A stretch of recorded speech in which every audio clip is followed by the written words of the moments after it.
You'll have to save your networking till the end now.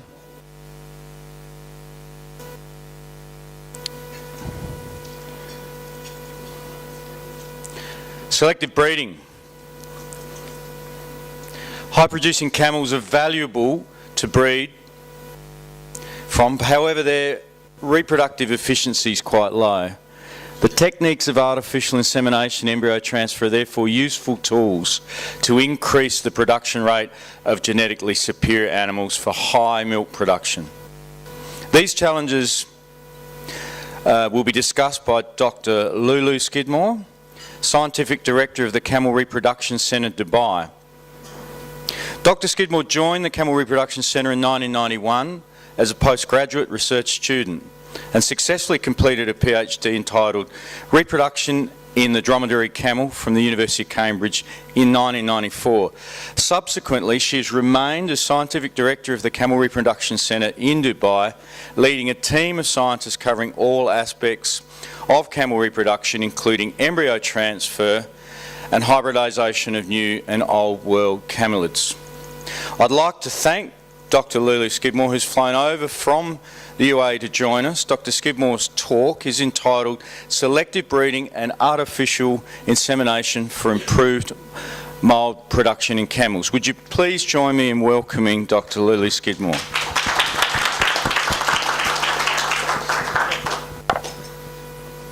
Thank you very much. Okay. Mark, and thank you to all the organisers for inviting me here today to show you a little bit about the work that we do in Dubai.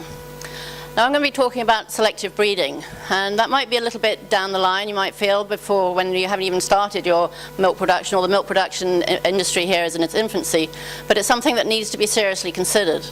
Because selective breeding means you breed more from your good milk producing animals, and that has to start right at the start, because you have to keep good records of your females that produce good amounts of milk and the male camels that produce the calves that then go on to produce milk. So it does start at this stage where you have to keep your records. Where do I point this at? I point at something particular? Yeah, I'm pressing the right one. Doesn't seem to go. Whiteboard? Why doesn't this move on, or should I use that?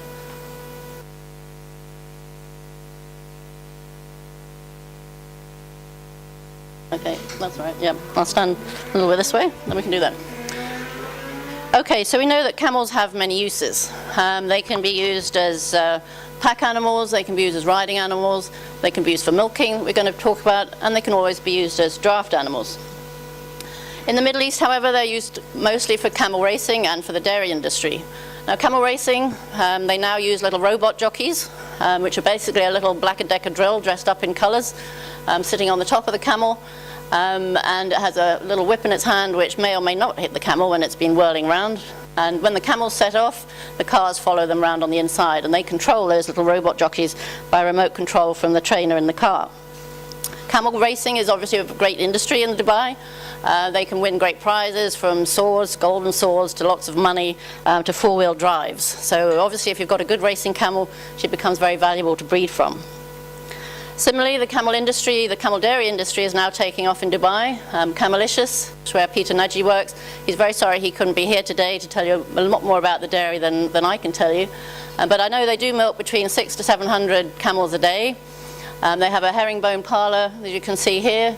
And camel milk in Dubai is growing increasingly popular. It's on the supermarket shelves, it's Camelicious. They have various flavours, saffron flavour, chocolate, strawberry, and various other flavours. They also have Laban, which is like a liquid yogurt. They produce milk powder, which they can export much more easily than actual milk itself. They're producing cheese, and what's increasingly popular is the camel milk chocolate. Obviously with the dairy as well, if you've got a good milk producing camel, she becomes very valuable to breed from. So that's why the Camel Reproduction Centre was set up. It was set up in 1989 under the guidance of His Highness Sheikh Mohammed bin Rashid Al Maktoum, who is the ruler of Dubai. And we have since grown from those initial days. In 1989 I came out with Professor Allen as a consultant to start with, but then started full-time in 1991.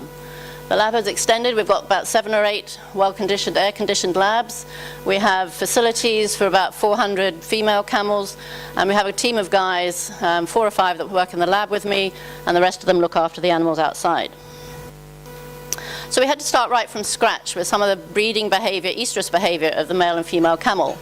As you can see, the male camel here on the left-hand side produces a doula.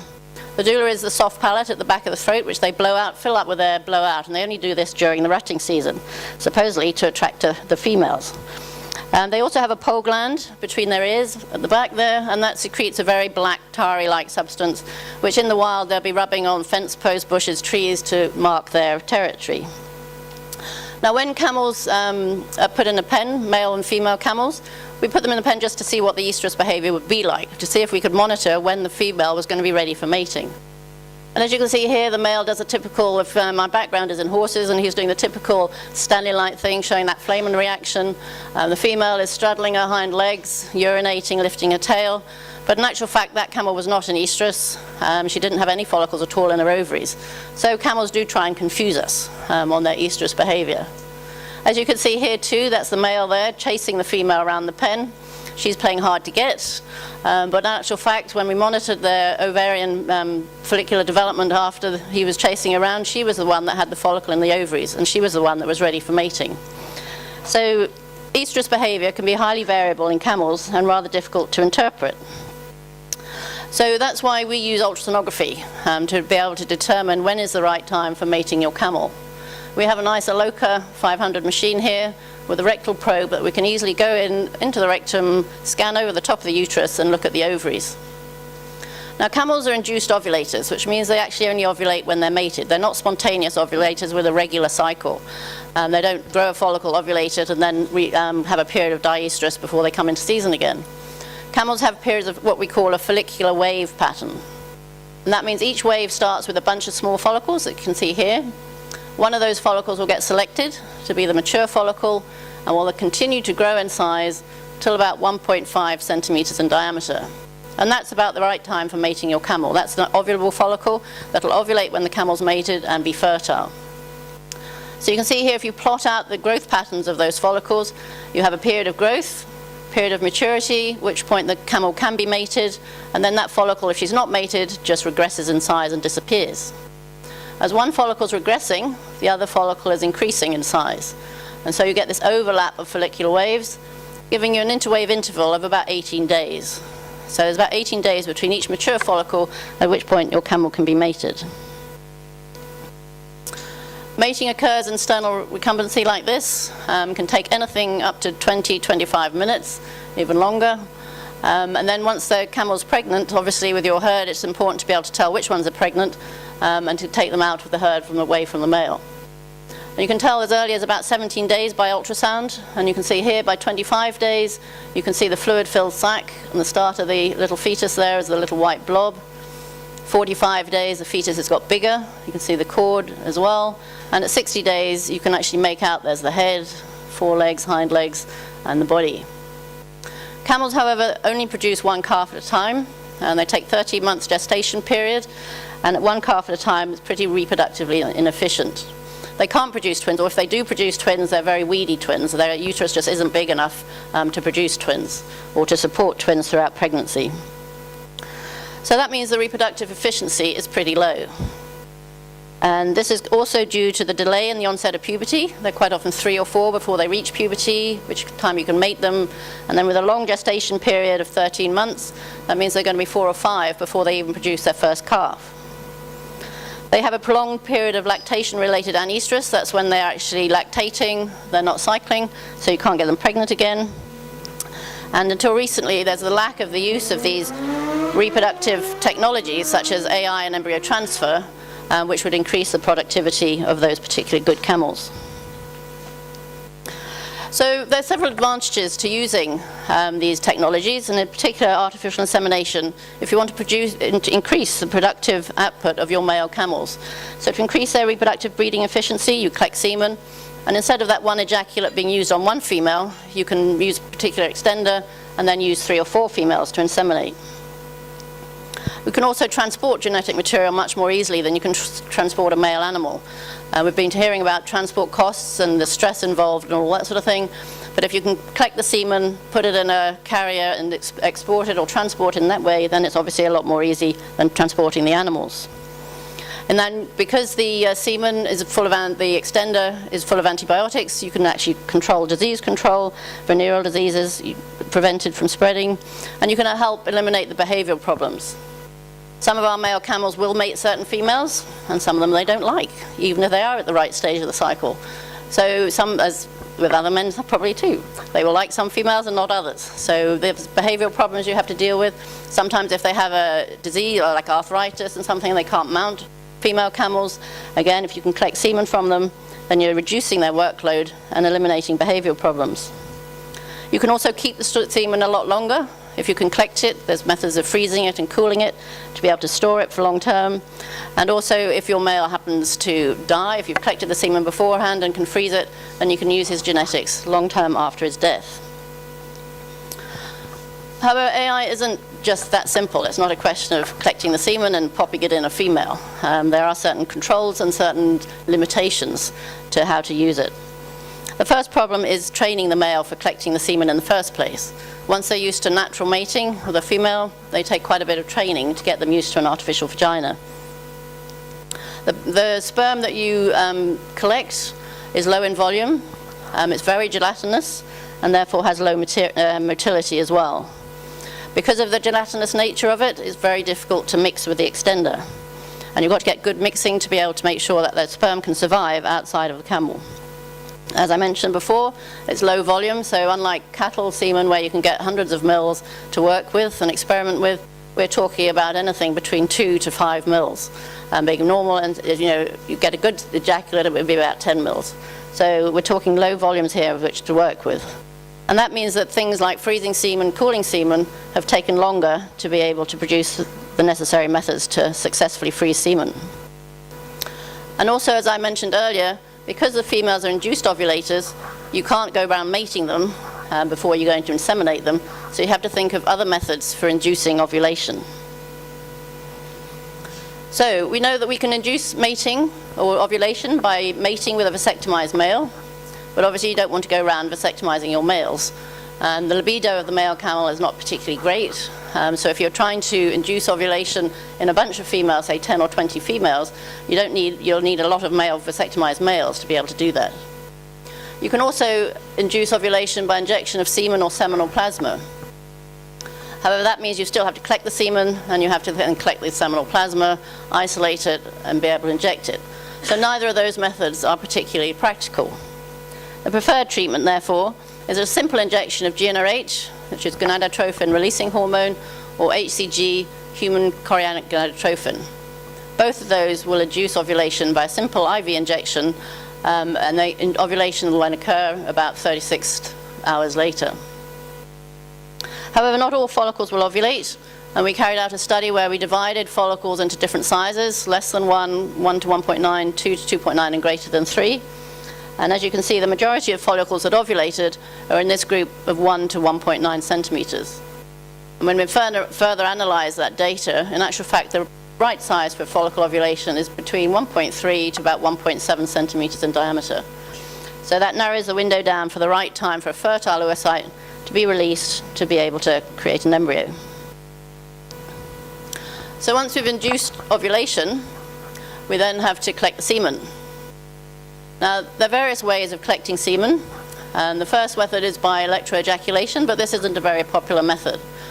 First of all, you have to do general anesthesia on your male, and if it's a valuable male, then it's pretty difficult to do general anesthesia, or can be quite dangerous to the male. You have to use 2 sets of stimulation, as you can see here, but the semen is often contaminated with urine, cellular debris. The males don't like it. When they're off their feed the day before, they know what's coming the next day, and they can get quite stressed out about it. And in certain communities as well, it's ethically not very viable to do electroejaculation. So we don't use this one. But we do, however, use the artificial vagina. With this, we use a modified bull AV.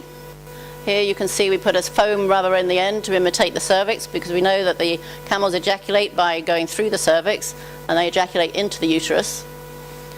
And then when we fill this AV with water, about 55 to 60 degrees to give an internal temperature, body temperature here, we use this valve here just to put a bit of air in to create the pressure. And we attach this clear vesseled water-jacketed test tube here on the end to be able to collect the semen. As I mentioned before, the mating process can take up to 20 minutes or more. So obviously this test tube where the semen is collected in the middle has a water jacket around it to protect the temperature and maintain the temperature at around 37 degrees. However, again, males can be pretty fussy, and some of them will like the AV and will use it, and others won't. As you can see here, from the 7 males we tested, these are different males. And the color, the green is when they don't sit at all. The red bars are the amount of times they sit and produce semen, and the yellow bars are those that sit but never produce any semen at all. So you can see here, these camels were quite good. The majority of the times that they sit, they would produce semen. But camel number 6 was very naughty, and he would sit, but he'd never produce any semen. And then these camels were somewhere in between the two. So even when you've got your male camel, and it does produce semen, it won't necessarily produce it all the time. And ejaculates can hugely vary between males and even within the same male at different times. Once we've collected the semen, as I mentioned, the volume is going to be anything from 2 to 10 mils. On average, it's around the 5 mil mark. The color is usually grayish white, pH around the 7.8 mark, and the viscosity is what is our major problem. As you can see here, camel semen is very viscous. It's just like glue. You put a little drop on there, and you can see this is a pipette, and you can draw it up, and it stretches. So it's very gelatinous, which is our major problem with camel semen. Unlike humans, the camel semen doesn't spontaneously liquefy, and unlike pigs and stallions, where you have a gel fraction that you can tease out of the semen and tip off, and you end up with a sperm-rich fraction that you could then more easily use, the camel sperm is actually entrapped within this gelatinous material. So you can't get rid of the gel without getting rid of the sperm. So we have to think of methods of trying to reduce that gelatinous component of the semen itself. So how can we liquefy it? As you can see here again, you can see this is the semen, and this is the tip of the pipette. So you've got a long string of semen there, just showing how gelatinous it can be. Now some people say you can leave it on the bench for 20 to 30 minutes, and this will liquefy it, but we don't find that's a very efficient method of doing so. You can use it in the incubator for 20 to 30 minutes. This slightly increases the fluidity of the semen, but at the same time, if you think about it, you're keeping that semen going, using a lot of metabolic energy at 37 degrees for half an hour before you then extend it, before you can use it. And you don't want to wear the sperm out before you even get to where they need to be. So what other methods can we use? There are various mechanical methods like pipetting, vortexing, centrifugation, density gradients.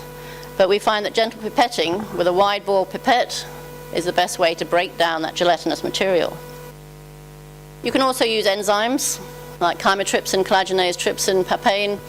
But again, you've got to think enzymes do damage those sperm. They damage the acrosome, they damage the plasma membranes, and so you're inhibiting the sperm before you even start. So the best method we find is using gentle pipetting. Once you've extended it, you pipette it to try and break down that gelatinous material.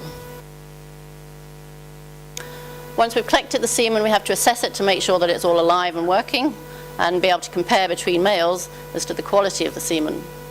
So we look at it under the microscope, and we'll look at things like motility, concentration, viability, morphology, plasma membrane integrity, and also the acrosome integrity. So to measure concentration, we have what we call a hemocytometer, where you put a drop of sperm on this grid-like thing, and you can count the number of sperm within that grid, and using a special formula, you can then calculate the concentration per mil. And usually it's around 2 to 300 million per mil. For motility, again, you drop a drop of sperm on a grid, you count the number of motile sperm within that grid, and you can come up with a motility percentage. If you want to look at the viability of the sperm, then you have to fix the sperm and do a stain. We can use icrusin and niacin, and the live sperm then come with intact membranes stain white, whereas the dead sperm that take up the dye become pink. So you can count the numbers of white sperm versus pink sperm and calculate the percentage that are alive. Similarly for morphology, which is what does the sperm look like, you can do a stained slide And you look at things like these bent tails, you can have detached heads, you can have big heads, little heads, bent midfaces, coiled tails, bent tails, all that sort of thing. And again, you can do a comparison and calculate the number of abnormalities versus normal sperm to see what the percentage of normal sperm are. And if you want to know that the plasma membrane is intact or the acrosome is intact, the acrosome is a little cap on the end of the sperm head, which is necessary for penetration of the egg. So to do the plasma membrane integrity, you put it in a hyperosmotic solution, which makes the cells swell up. So if they're intact, you get this coiled tail effect. And if they're not intact or there's been any damage, they end up with a straight tail. So again, these are normal sperm, and that would be an abnormal sperm.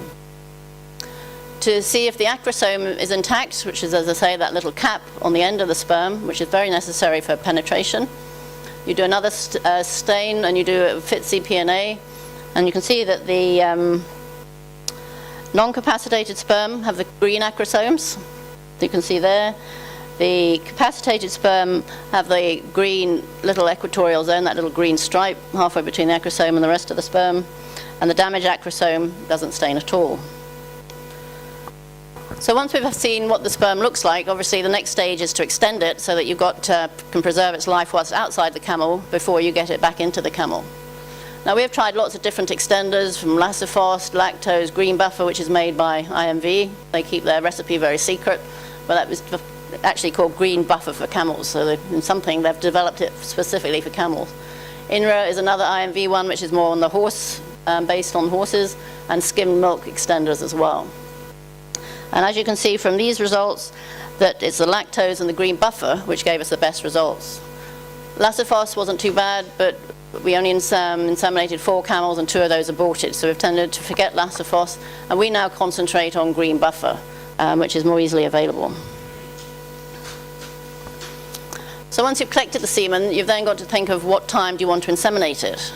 As I mentioned before, we can cause ovulation by injecting GnRH or HCG, and we know that ovulation occurs anywhere between 28 to 36 hours after you give the GnRH injection. So when's the right time to give it? Do we want to inseminate at the same time that we give GnRH? Or because it's going to take this length of time for the follicle to ovulate, should we inseminate nearer the time of ovulation? And you can see here the results show that in actual fact, 24 hours after GnRH injection, we got a better pregnancy rate of 53%. So that means we inject the camel the day before we want to inseminate her. 24 hours beforehand, we collect semen the next day and inseminate her 24 hours after that GnRH injection, which gives us the better pregnancy rate. Once we've collected the semen and we've found out that we're going to inseminate it 24 hours later, the question is, where do you want to put it? We can either inseminate just inside the cervix. This is the camel uterus here. They've got a 2-horn uterus. The left horn is longer than the right, and for some reason the pregnancy has to establish in the left horn for it to go to term. Nobody really knows why, other than the fact that the left horn is longer than the right. However, both ovaries are equally active, so they can ovulate from either ovary and equally get an equal chance of getting pregnant. So I'd say we either inseminate just here, inside the cervix, or we go to what we call the UTJ, which is a uterine tubal junction, which is right here between the oviduct and the uterus. And that's where the sperm has to get through into the oviduct to be able to fertilize the oocyte, which comes from the ovary. So what we did is we extended the semen on our green buffer, and we used either 150, 80, or 40 million sperm, and inseminated either here at the UTJ, or as I say, just in through the cervix into the body of the uterus. And as you can see here, it's related to the number of sperm that you inseminate. So if you inseminate 150 million sperm, you have an equal chance of either in the uterine body or at the tip of the horn, have about a 50% chance of getting that animal pregnant. If you reduce that number to 80 million sperm, as probably one would expect, if you go up to the tip of the horn, so the sperm have a bit less work to do, you can still get around the sort of 40% pregnant. However, if you inseminate it into the body, we got less than 10% pregnant. That sperm has a lot more work to do to get through the uterus up to the UTJ before it can get into fertilizing the oocyte. And if we reduced it to as little as 40 million sperm, only 1 of 10 animals we inseminated got pregnant. So 40 is obviously the absolute minimum, to inseminate, but you'd be much better off if you wanted to inseminate up the uterine horn using 80 million sperm, and if you can extend it to so you can use 150 million sperm, then you can inseminate it in either spot. Obviously, the less sperm you use for insemination means the further that ejaculate will go. So if you can inseminate 10 females by reducing the amount, then that's the way to go. But it does involve a bit more technique to get it to the tip of the uterine horn. So just to summarize then, we can say we can get acceptable pregnancy rates by diluting the semen in green buffer with egg yolk, or 11% lactose with egg yolk.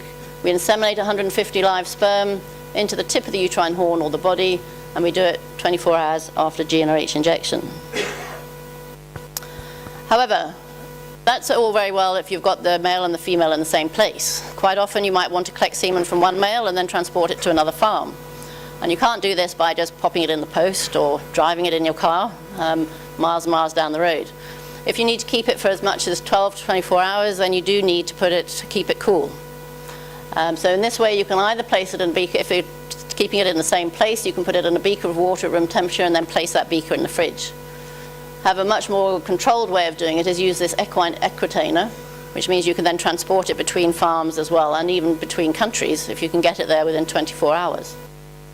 So what you do is you wrap the semen in here. There's a couple of cool bricks at the bottom of the in a valve here, and you put the semen in a little test tube in the middle of 2 thermal ballast bags, seal it up and leave it like that for 24 hours. And you can see after we looked at the motility with our green buffer and INRA, and motility after 24 hours was still around 50%, which is not bad. But the pregnancy rate was definitely increased with the green buffer, semen that was extended in green buffer rather than INRA. So again, green buffer seems to come out tops for cooled semen. If you want to transport that semen even further, you want to keep it for longer than 24 hours, or you want to transport it between countries, which might take even longer, then you have to be able to freeze semen. And unlike the cattle industry, we are still in our infancy when it comes to freezing semen. There are, however, very many advantages. First of all, you can store it indefinitely in liquid nitrogen, and you can keep it for many years if necessary. It can be banked for good male, so once you know which is a good male producing camel, you can bank that semen and therefore use those genetics even after the camel has died. And you can transport it between farms and even between different countries, and you can use it when the female is ready. You don't have to try and synchronize your female for when that semen is arriving, which you do have to do if you're using cooled semen. With this one, whenever the female is ready, you can keep that semen stored frozen on the farm and just use it when she comes at the right stage. However, again, you can't just collect the semen and pop it in the freezer. You have to think of various things like what diluent are you going to put into it? What cryoprotectant are you going to use? How are you going to package it? Either in straws or pellets. We tend to use straws now because obviously they're much easier to keep and they're much easier to label. So straws have become more or less the routine method of packaging the semen. And you have to think of what cooling rate are you going to use. As with the fresh semen, we have the same problems. We have the viscosity problem, we have a low volume to cope with, we also have low motility and poor quality. So what can we do? We've talked about the viscosity and low volume we can't do much about, but low motility and poor quality, how can we improve that? Well, the method we use is what we call single layer centrifugation. We have a colloid which has been developed by Jane Morell up in Sweden, and we put 5 mils of this colloid in a 50 ml tube, and we put 5 mils of our semen sample above that colloid. And then we spin it at 300 G for 20 minutes. All the viable sperm will form a pellet at the bottom of this tube, and all the dead sperm will be trapped in the interface or in parts of that colloid. So you can see once it's spun, you can see that we get much better total motility and progressive motility with the semen that goes through that colloid.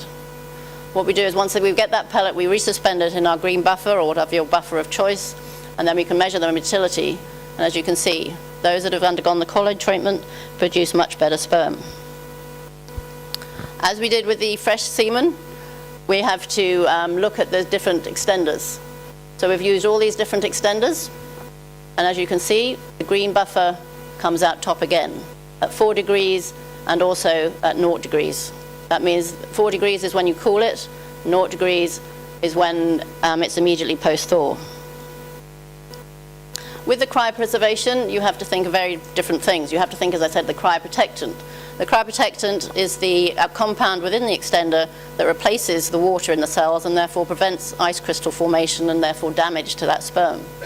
You have to think of the concentration of the cryoprotectant that you're going to use, because cryoprotectants are generally toxic, and so the longer that they're in contact with the cryoprotectant, the more toxic it's going to be.